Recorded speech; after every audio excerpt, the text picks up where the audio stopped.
మీ అందరికీ కృతజ్ఞతలు తెలియజేయడం దేనికంటే చాలా కాలం తర్వాత జిల్లా కేంద్రంలో ఈ సంతకాల సేకరణ చేసి రాష్ట్రానికి పంపించే సందర్భంలో ఒక మహా ర్యాలీని నిర్వహించాం.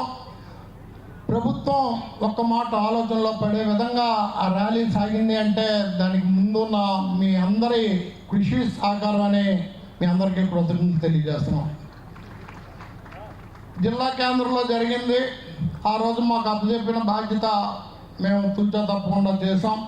రానున్న కాలంలో కూడా వైఎస్ఆర్ కాంగ్రెస్ పార్టీ ఏ కార్యక్రమం అప్పచెప్పినా జిల్లా కేంద్రంలో మా బాధ్యతని మేము ముందుండి నడుపుతామని కూడా ఈ సందర్భంగా వేదిక మీద ఉన్న నాయకులకి విన్నవిస్తున్నాం. ఈరోజు కమిటీ నియామకం చేసుకోమన్నారు. అది అవసరం ఎందుకనేది మన నాయకులు మాట్లాడిన ప్రతి ఒక్కరు చెప్పారు. ఎక్కడైనా ఏదైనా పార్టీ బలంగా ఉండాలన్నా బలహీనపడాలన్నా అది కార్యకర్త చేతిలోనే మాత్రమే ఉంటుంది. కార్యకర్త ఉత్సాహంగా పటిష్టంగా ఉంటే పార్టీ బలంగా ఉంటుంది. కార్యకర్త నిరుత్సాహంగా నిస్పృహతో ఉంటే పార్టీ బలహీనపడుతుంది. కాబట్టి ఎప్పుడూ లేని విధంగా ఏ రాజకీయ పార్టీ చేయని విధంగా ఈ కమిటీ నియామకం ఇంత స్థాయిలో ఒక నియోజకవర్గానికి సుమారు 10,000 మంది అంటే అది చిన్న విషయం కాదు. ఆ కమిటీ నియామకం పూర్తయిన తర్వాత ఐడి కార్డులు ప్రతి ఒక్కరి చేతికి వచ్చిన తర్వాత నాకు ఈ బాధ్యత అప్పచెప్పారు, పార్టీ కోసం నేను పనిచేయాలన్న ఆలోచన కానీ కలిగితే ఒక ఉప్పెనలాగా ఈ పార్టీ ముందుకెళ్తుందని చెప్పడంలో సందేహం మాత్రం లేదు. ప్రతిరోజు ఈ రాష్ట్రంలో ఏం జరుగుతుంది అంటే ఏం జరుగుతుందో చెప్పలేని పరిస్థితి. పరిపాలన జరుగుతుందా అంటే జరగలేదని మాత్రం చెప్పాల్సిన పరిస్థితి. నాకు తెలిసి సుదీర్ఘకాలంగా మేము రాజకీయాల్లో ఉన్నాం. సుమారు 40 సంవత్సరాలు దాటింది.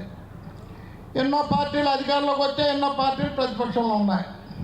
అధికారంలోకి వచ్చిన పార్టీ 1 సంవత్సర కాలం పాత ప్రభుత్వం విమర్శిస్తుంటుంది, ఎందుకంటే నిలదొక్కునే సమయం.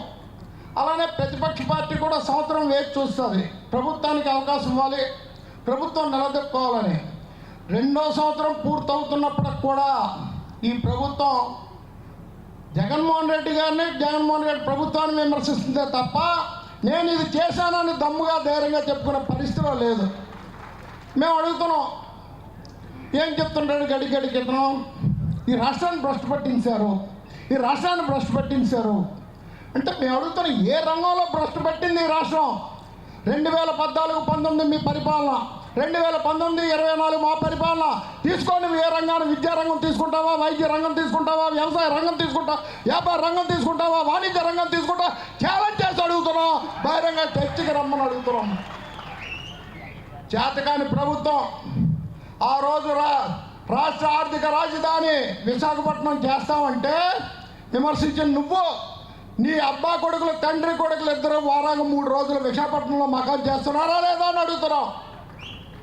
నీకు ఈ రాష్ట్రంలో చూపించుకోవడానికి విశాఖపట్నం తప్ప ఇంకొక పట్టణంగా అని అడుగుతున్నాం. నువ్వు ఏదైనా కార్యక్రమం చేస్తే అమరావతిలో ఎందుకు చేయలేకపోతున్నావు అని అడుగుతున్నాం. ఎవరో అడిగారు, రియల్ ఎస్టేట్ ఎలాగయ్యా నడుస్తుంది, మీరు కొన్నారు కానీ భూములు అంటే ఎవడో అడగటం లేదట.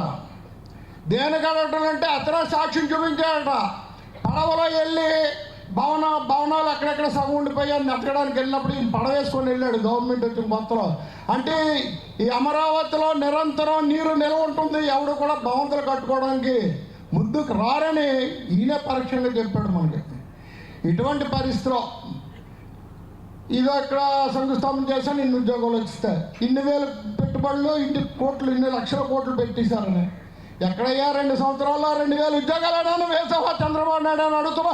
20 లక్షల ఉద్యోగాలు ముత్తాతలు వచ్చినా కూడా ఈ రాష్ట్రంలో సృష్టించలేరు, అవునా కదా? ముఖ్యంగా ఈ రాష్ట్రంలో యువత తిరగబడే పరిస్థితి వస్తుంది. నువ్వు ఏదైతే మోసపూరితమైన పరిపాలన చేస్తున్నావో, ఏదైతే సిగ్గు సర్వలేని పరిపాలన చేస్తున్నావో రానున్న కాలంలో ప్రజలకు జవాబు చెప్పుకోవాల్సి ఉంటుంది. మేము అడుగుతాం, జగన్మోహన్ రెడ్డికి నీకు పోలిక అని అడుగుతున్నాం. నువ్వు మేనిఫెస్టో రిలీజ్ చేసిన తర్వాత పార్టీలో పెద్దలు చెప్పారు జగన్మోహన్ రెడ్డి గారికి, ఆ మేనిఫెస్టో కంటే బలంగా మనకి ప్రజలను ఆకర్షించే విధంగా మేనిఫెస్టో రిలీజ్ చేయమని అంటే ఆ పెద్ద మనిషి ఏం చెప్పారు? రాష్ట్రంలో డబ్బు లేదు, మనం అధికారంలోకి వచ్చినా చేయలేము, చెయ్యని పనులు మనం చెప్పకూడదని చెప్పిన పెద్ద మనిషి జగన్మోహన్ రెడ్డి అయితే అమలు కాని వాగ్దానాలు ఇచ్చి అమలు చేయకపోయినా సూపర్ 6 అమలు చేస్తాం, సూపర్ 6 అమలు చేసుకొని సిగ్గు సరలేని పరిపాలన చంద్రబాబు నాయుడుది. నీకు జగన్మోహన్ రెడ్డికి ఉన్న తేడా అని మేము చెప్తున్నాం. ఏ ఎన్టీ రామారావునైతే వెన్నుపోటు పొడిచి, ఏ ఎన్టీ రామారావునైతే ప్రాణాలు పోవడానికి పరోక్ష కారకుడయ్యాడో ఆయన విగ్రహాన్ని ఈరోజు మళ్ళీ పెడతాడట. సిగ్గు సర్వం లేదా? ఎవడు ప్రజల అమాయకులు అనుకునే పరిపాలన ఈరోజు చంద్రబాబు నాయుడు చేస్తుంటే, మొన్న జగన్మోహన్ రెడ్డి గారు ఇచ్చిన పిలుపు మేరకు జిల్లా కేంద్రాల్లో జరిగిన ర్యాలీ, ఉవ్వెత్తున జరిగిన ర్యాలీతో ఈ రాష్ట్రంలో వైఎస్ఆర్ కాంగ్రెస్ పార్టీ పటిష్టంగా ఉంది. ఎప్పుడు ఏ కార్యక్రమం చేయడానికైనా సిద్ధంగా ఉన్నామని మనం తెలియజేసాం.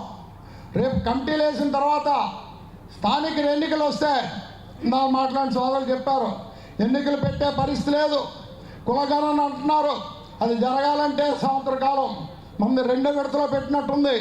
అదంతా జరిగి ఎప్పుడు ఎన్నికలు వచ్చినా కూడా స్థానిక ఎన్నికలు జరిగిన తర్వాత ఈ రాష్ట్రంలో మరలా జగన్మోహన్ రెడ్డి గారు ముఖ్యమంత్రి చేయడానికి రాష్ట్రంలో వైఎస్ఆర్ కాంగ్రెస్ పార్టీ ప్రజలు సిద్ధంగా ఉన్నారని నిరూపణ చేయవలసిన అవసరం కూడా మనకుంది. ఇంకా ఏ ఉత్సాహం ఉన్న వ్యక్తులైతే ఉంటారో, ఎవరైతే పార్టీ కోసం పనిచేయడానికి కాలం నిశ్చయించగలరో వాళ్ళందరినీ వెతికి పార్టీలో స్థానాలు కల్పించండి. ఎప్పుడు పెద్దల బొత్స సత్యనారాయణ గారి నేతృత్వంలో అనేక సంవత్సరాలుగా మనం పనిచేస్తున్నాం. ఆ రోజు కాంగ్రెస్ పార్టీలో ఉంటే కాంగ్రెస్ పార్టీకి, ఈరోజు వైఎస్ఆర్ కాంగ్రెస్ పార్టీ అయితే వైఎస్ఆర్ కాంగ్రెస్.